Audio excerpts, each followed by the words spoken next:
RSSകാർ ഈ രാജ്യത്ത് ഈ കേരളത്തിൽ നടത്തിയിട്ടുള്ള പല ആക്രമണങ്ങളുടെ കാര്യത്തിലും അവർക്ക് പരമാവധി ശിക്ഷ കിട്ടാൻ പാടില്ല എന്ന്, അല്ലെങ്കിൽ അവർക്ക് ശിക്ഷയെ കിട്ടാൻ പാടില്ല എന്നൊരു കേരളത്തിലെ പോലീസ് പ്രവർത്തിച്ചതിന്റെ ഉദാഹരണമാണ് നാം നിരന്തരമായി ചൂണ്ടിക്കാണിച്ചുകൊണ്ടിരിക്കുന്നത്. റിയാസ് മൗലവി വധം മുതൽ ഇങ്ങോട്ട് എടുത്താൽ പല കേസുകളിലും പോലീസ് സ്വീകരിക്കുന്ന ഈ സമീപനം വളരെ പ്രകടമാണ്.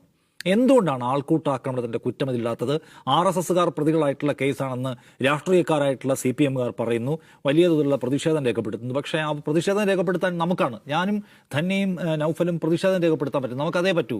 പക്ഷേ സർക്കാരിന്റെ ഭാഗമായിരിക്കുന്ന ആളുകൾ പ്രതിഷേധം രേഖപ്പെടുത്തേണ്ടവരല്ല. അവരുടെ കയ്യിൽ അധികാരത്തിന്റെ ആയുധങ്ങളുണ്ട്, അവരതെങ്ങനെ പ്രയോഗിക്കുന്നു എന്ന ക്വസ്റ്റ്യൻ അവിടെ നിൽക്കുകയാണ്. എന്തുകൊണ്ട് 2-3 ക്വസ്റ്റ്യൻസ് ഉണ്ടോ? എന്തുകൊണ്ട് ഇതിനകത്ത് ആൾക്കൂട്ട ആക്രമണത്തിന്റെ കുറ്റം ചുമത്തിയില്ല? പരിശോധിച്ച് വരികയാണ് എന്ന് പറയാണ് സർക്കാർ. ഈ വീഡിയോ കാണുന്ന മുഴുവൻ ആളുകൾക്കും അറിയാം എന്താണ് അതിൽ സംഭവിച്ചിട്ടുള്ളത് എന്ന്.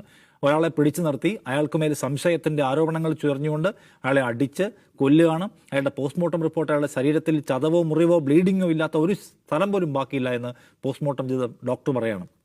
പരിശോധിച്ച് വരികയാണ്, എന്താണ് മോട്ടീവ് എന്നത് പരിശോധിച്ച് വരികയാണ്. അപ്പോൾ തമാശ ആലോചിച്ച് നോക്കണം. അതായത് ഇവിടെ മുഖ്യമന്ത്രിയെ കൊല്ലാൻ പദ്ധതി ഇട്ടുന്നതിന്റെ പേരിൽ പോലും ഷുവർനെ കേസിലെടുത്ത കേസ് നമുക്ക് ഓർമ്മയുണ്ട്. കരിങ്കൊടി കാണിക്കാൻ വരുന്നവർക്കെതിരെ വധശ്രമ കുറ്റം ചുമത്തുന്ന നമ്മൾ കണ്ടിട്ടുണ്ട്. പ്ലെയിനിൽ മുദ്രാവാക്യം വിളിച്ചവർക്കെതിരെ വധശ്രമ കുറ്റം ഇടാനെന്ന് ഒരു മടിയുണ്ടായിരുന്ന പോലീസല്ല. അപ്പം മുഖ്യമന്ത്രിക്കെതിരെ കരിങ്കൊടി കാണിക്കുന്നവർക്കെതിരെ വധശ്രമ കേസിടാൻ, മുഖ്യമന്ത്രി രാജിവെക്കണമെന്ന് ആവശ്യപ്പെടുന്നവർക്കെതിരെ വധശ്രമ കേസിടാൻ, അല്ലെങ്കിൽ മുഖ്യമന്ത്രിയുടെ വാഹന വ്യൂഹത്തിനെതിരെ ഷുവേർന്ന് പ്രതിഷേധിച്ചവർക്കെതിരെ പരമാവധി കുറ്റം ചുമത്താൻ ഒരു മടിയുമില്ലാത്ത ഒരു പോലീസ് സംവിധാനം, RSSകാരായ ആളുകൾ മുസ്ലിമാണെന്ന ആരോപണം ഉന്നയിച്ച് ഒരു ഛത്തീസ്ഗഡുകാരനെ അടിച്ചു കൊലപ്പെടുത്തിയ കേസിൽ അവർക്ക് പരമാവധി ശിക്ഷ കിട്ടുന്ന വകുപ്പുകൾ ഈ ദിവസവും 5-ാം ദിവസവും ഇട്ട് കഴിഞ്ഞിട്ടില്ല എന്നതിന് ഇവിടുത്തെ സർക്കാർ മറുപടി പറയണം. അല്ലാതെ വലിയ വർത്താനം ഫേസ്ബുക്കിൽ വന്ന് പറഞ്ഞിട്ടോ അല്ലെങ്കിൽ മാധ്യമങ്ങളോട് പറഞ്ഞിട്ടോ കാര്യമില്ല എന്നാണ് പ്രധാന സംഗതി. രണ്ടാമത്, ഇതൊരു സാധാരണ ക്രിമിനൽ കേസല്ല, മറിച്ച് കേരളത്തിന്റെ സാമൂഹ്യ രാഷ്ട്രീയ പരിസ്ഥിതിക്കകത്തേക്ക് വർഗീയത ഇരച്ചിരച്ച് കയറുകയും വഴിയിൽ കാണുന്ന ആളുകളെ മതവും ജാതിയും ലിംഗവും ചോദിച്ച് തല്ലിക്കൊല്ലാൻ കഴിയും വിധത്തിൽ വിഷം നിറഞ്ഞ മനുഷ്യർ നമ്മുടെ നാട്ടിൽ ഉൽപ്പാദിപ്പിക്കപ്പെടുന്നുണ്ട്. അത് തടയാൻ നമുക്ക് എന്തെങ്കിലും സ്പെഷ്യൽ ഇനീഷ്യേറ്റീവ് എടുക്കാനുണ്ടോ? അതൊരു ചോദ്യമാണ്. അല്ലാതെ നിങ്ങൾ ഈ കേസ് എടുത്തുകൊണ്ടും ഇവരെ പിടിച്ച് അകത്തിട്ടുകൊണ്ടും മാത്രം അവസാനിക്കുന്ന ഒന്നല്ല. ഈ നാട്ടിൽ വിഷം ഒഴുകി പരക്കുന്നുണ്ട്. അത് തടയാൻ നിങ്ങളുടെ കയ്യിൽ വല്ല പരിപാടിയുമുണ്ടോ എന്ന ചോദ്യത്തിനും സർക്കാർ മൗനം അവലംബിക്കുകയാണല്ലോ. കാരണം ഇത് ഉറക്കെ സംസാരിക്കുകയാണ് കാര്യം. ഉറക്കെ സംസാരിക്കുക പ്രധാനപ്പെട്ട കാര്യമാണ്. കേരളത്തിൽ നടക്കത്തില്ല ഈ പരിപാടി എന്ന് ഉറക്കെ പറയാനുള്ള ബാധ്യത നിറവേറ്റുന്നില്ല. കാരണം ഇതൊരു ആൾക്കൂട്ടാക്രമണം, വംശീയാക്രമണം, വംശീയ കൊലപാതകം എന്നതുപോലും ഉറക്കെ പ്രൊപ്പഗേറ്റ് ചെയ്യാൻ പല ആൾക്കാരും മടി കാണിക്കുകയാണ്. അത് കേരളത്തിന്റെ ഭരണത്തിന്റെ യശസ്സിനെ ബാധിക്കാതിരിക്കാനൊക്കെ ആയിരിക്കും. പക്ഷെ അത് വഞ്ചനാപരമായിട്ടുള്ള സമീപനമാണ് ഈ ഗവൺമെന്റിന്റെ ഭാഗത്ത് നിന്ന്. ഈ കാര്യത്തിൽ നോക്കൂ, അതായത് ആ ആൾക്കൂട്ടം ആക്രമണം ഉണ്ടായതിനു ശേഷം ഞാൻ ഒരു ഉദാഹരണം പറയാം.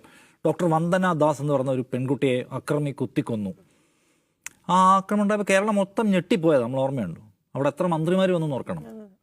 ഇവിടെ ഒറ്റ മനുഷ്യൻ സർക്കാരിന്റെ ഭാഗമായിട്ടുള്ള ആൾ ഇതുവരെ തിരിഞ്ഞു നോക്കിയിട്ടില്ല. അവിടെ സാമൂഹ്യ പ്രവർത്തകരായിട്ടുള്ള മനുഷ്യന്മാർ അവിടെ നിൽക്കുകയാണ്. അവരുടെ കുടുംബം അവിടെ വന്ന് 2 കുഞ്ഞുങ്ങളെ ആയിട്ട്, ഇപ്പോൾ അവിടെ മറുവാക്കിലെ അംബിക പറഞ്ഞേക്കാം, പല ജനറൽ കമ്പാർട്ട്മെന്റ് ട്രെയിനുകൾ കയറി നരകിച്ച് യാത്ര ചെയ്തിട്ടാണ് അവരുടെ കുടുംബം ഇവിടെ വന്നത്. 3 ട്രെയിനുകൾ കയറിയിട്ടാണ്. 2-3 ട്രെയിൻ കയറി ഇവിടെ വന്നിട്ട് അവരവിടെ കുത്തിയിരിക്കുകയാണ്. ഞങ്ങൾക്ക് 10 ലക്ഷം രൂപ വേണമെന്ന് പറയാൻ, അല്ലെങ്കിൽ മൃതദേഹം കൊണ്ടുപോകാൻ സർക്കാർ ഫ്രീ ആയി കൊണ്ടുപോകാനുള്ള ഏർപ്പാട് തരണം എന്ന് പറഞ്ഞ് അവിടെ കുത്തിയിരിക്കുകയാണ്. ഒരു മന്ത്രി, പാലക്കാട്ടെ മന്ത്രിമാർ എവിടെയാണ്? നമ്മുടെ നാട്ടിൽ ജോലി അന്വേഷിച്ചു വന്ന ഒരു മനുഷ്യനെ മതത്തിന്റെ പേരിൽ ഗൂണ്ടാ സംഘം, രാഷ്ട്രീയ വർഗീയ സംഘം അടിച്ചു വന്നിട്ട് അവിടെ പോയിട്ട് നിങ്ങളുടെ കൂടെയാണെന്ന് പറയാൻ ഇവിടുത്തെ മന്ത്രിമാർക്ക് വേറെന്താ തിരക്ക്? അല്ലെങ്കിൽ അവിടുത്തെ കളക്ടർക്ക് എന്താണ് തിരക്ക്? അപ്പോൾ ഈ പറയുന്ന പ്രിവിലേജ് ഇല്ലായ്മയുടെ പ്രശ്നം ഇതാണ്. പ്രിവിലേജ് മാറ്റേഴ്സ് എന്ന് പറയും. അപ്പർ ക്ലാസ്സുകാരൻ മരിച്ചാൽ, നേരത്തെ പറഞ്ഞ ഏതെങ്കിലും തരത്തിലുള്ള യൂറോപ്യൻ ടൂറിസ്റ്റ് മരിച്ചാൽ മാത്രം പോകുന്ന, അല്ലാത്ത സ്ഥലത്ത് പോയിട്ടില്ലെന്നല്ല. ഇവിടെ എന്തുകൊണ്ട് പോയില്ല? ഇത് കേരളത്തിലെ വലിയ വിഭാഗം മതനിരപേക്ഷ ബോധമുള്ള മനുഷ്യരെ ബംഗ്ലാദേശി മുസ്ലിം എന്ന് ചോദിച്ചിട്ടാണ് കൊല്ലുന്നത്. അത് കേരളത്തിലെ മൊത്തം മുസ്ലിങ്ങളെ പോലും എന്ത് ചെയ്യുന്നതാണ്? ഭയപ്പെടുത്തുന്ന തരത്തിലുള്ള ഒരു സിനാരിയോ ആണ്. അപ്പോൾ ആ അത്തരത്തിൽ സീരിയസ് ആയിട്ടുള്ള ഒരു സംഗതിയെ ഒട്ടും കാര്യമായി എടുക്കാതിരിക്കുക. അവിടെ പോയി അവരുടെ കുടുംബത്തെ കാണുക, അവരുടെ കുടുംബത്തോട് മാപ്പ് പറയാനുള്ള ബാധ്യത നേരത്തെ പറഞ്ഞ പോലെ നമ്മുടെ പൊളിറ്റിക്കൽ ലീഡർഷിപ്പിനുണ്ട്. അവരത് നിർവഹിക്കുന്നില്ല എന്ന് മാത്രമല്ല, ആ കുടുംബം അവിടെ വന്ന് കുത്തിയിരിക്കേണ്ടി വരിക, സമരം ചെയ്യേണ്ടി വരിക കുഞ്ഞുങ്ങളെ ആയിട്ട്.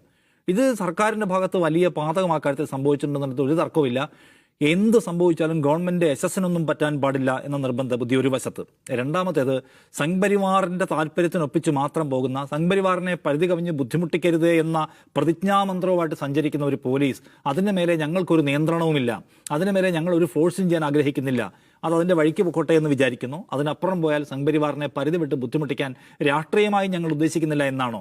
ഇതിലേതാണ് സംഭവിച്ചതെന്ന കാര്യം വിശദീകരിക്കാനുള്ള ബാധ്യത സർക്കാരിനുണ്ട്. കേരളത്തിന്റെ പൊതുസമൂഹത്തിന്റെ ആകമാനമുള്ള മൗനവും ഇതിലെടുത്തു കാണേണ്ട ഒന്നാണ്. വലിയ തോതിൽ എന്താ ഞെട്ടൽ രേഖപ്പെടുത്തുന്ന ആൾക്കാരുണ്ട്. താലിബാനികൾ കേരളത്തിൽ കൂടിപ്പോയോ എന്ന പേരിലൊക്കെ ഞെട്ടുന്ന ആൾക്കാരുണ്ട്. ആ ആൾക്കാരാണ് ഹിന്ദുത്വ വംശീയവാദികൾ. വഴിയിൽ ആളുകളെ അടിച്ചു കൊല്ലുന്നത് കേട്ടും ഞെട്ടാത്ത മനുഷ്യർ, സർക്കാരിന് മേലൊരു രാഷ്ട്രീയ സമ്മർദ്ദവും കൊടുക്കാത്ത മനുഷ്യർ സമൂഹം ഇവിടെ ബാക്കിയുണ്ട്.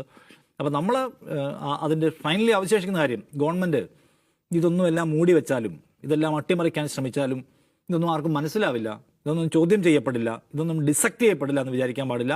ഗവൺമെൻറ് ഈ കാര്യത്തിൽ എടുത്തിട്ടുള്ള വാചകം എന്നല്ല, അതിനപ്പുറം എടുക്കേണ്ട നടപടിയുണ്ട്. അതിലെടുക്കാത്ത ഈ വഞ്ചനാപരമായ സമീപനം അടയാളപ്പെടുത്തുകയും ചോദ്യം ചെയ്യപ്പെടുകയും ചെയ്യുന്ന കാര്യത്തിൽ ഒരു തർക്കവുമില്ല.